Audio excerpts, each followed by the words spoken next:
Bağırsaqlarımızın sağlam olması üçün gündəlik qida rasionumuza probiotikləri, yəni təbii qida maddələrini daxil etməliyik. Probiotiklər dedikdə bağırsaqlarımızda yaşayan canlı mikroorqanizmlər başa düşülür.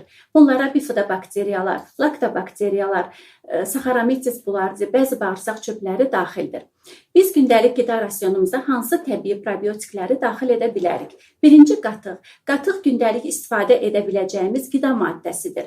Lakin qatığı da uzun müddət istifadə etmək olmaz. Yəni, qatıq hazır olduqdan sonra 2-3 gün ərzində istifadə olunmalıdır. İkinci, fermentləşdirilmiş süd, yəni kefir.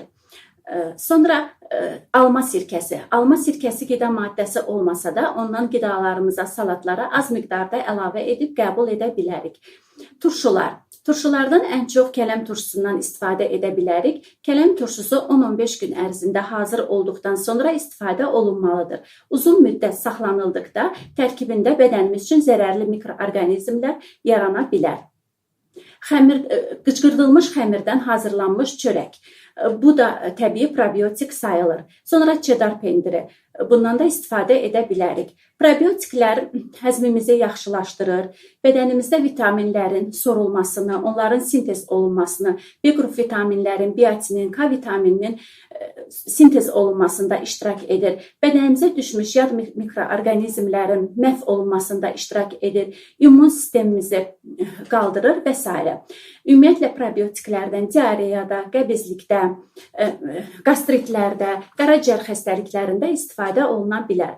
Həmçinin son illərdə müəyyən olunmuşdur ki, probiotiklərin depressiya əleyhinə də təsiri vardır. Bundan başqa prebiotiklər də vardır ki, bunlar bağırsaqlarımızda yaşayan canlı mikroorqanizmlərin inkişafına, onların artmasında iştirak edirlər. Prebiotiklər isə bizim gündəlik istifadə etdiyimiz qoz, fındıq, badamın tərkibində, paxlalı bitkilərin, noxud, lobya tərkibində, sarımsağın, soğanın tərkibində vardır. Prebiotiklər bədənə daxil olduqda fermentizasiyaya yoğun bağırsaqda uğrayır.